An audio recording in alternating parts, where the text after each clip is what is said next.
आलू एवं बैगण रे आपण माने भर्ता बनै किंतु थरे अमृतभंडार ये भर्ता को बनातु। एटा देह पई बहुत ही भलो एवं हाइजेनिक रहबो।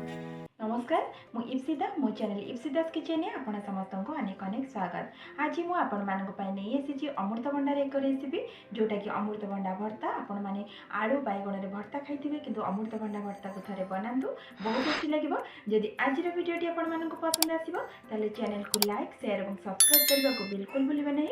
तेबे चलंतु आज रो रेसिपीटी स्टार्ट करबा।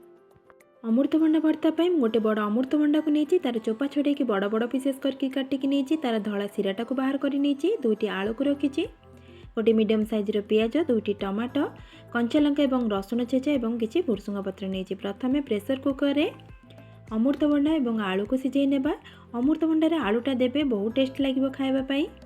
से पानी देकी अल्प हलदी पकईकी 3टी सीटी आसला पर्यंत छाड़ी नेबा। लो टू मीडियम फ्लेम रे मु 3टी सीटी आसला पर्यंत छाड़ी देइथिली। एबे कवर खोली देखंतु पूरा परफेक्ट भाबे आलू एवं अमृतभंडा सिझी जाइछि। एबे ताकू बाउल को काढी नेबा। देखंतु एबे बाउल को सब आलू एवं अमृतभंडा को काढी नेली। ताकू मैसर साहाय्य रे भल से चकड़ी नेबा। आपण माने चाहिले हाथ रे मध्ये चकड़ी परिबे। देखंतु एबे चकड़ी नेली। तापर स्वाद अनुसार लूण को एठी ऐड करछि। आपण माने अमृतभंडा एवं आलू सिझेला बेले मध्ये लूण ऐड करि परिबे। एबे चकड़ी नै सारला परे गैस रे करी बसैकी सेथिरे सोरिष तेल को ऐड करछि। एटा को सोरिष तेल रे बनेबे बहुत टेस्टी लागिबो। तापर सुखिला लंका 2टी ऐड करछि। सुखिला लंका टिके फुटी आसला परे 1 स्पून ना पंच फुटना ऐड करछि। पंच फुटन जगह रे आपण माने सोरिष को मध्ये खाली नै परिबे।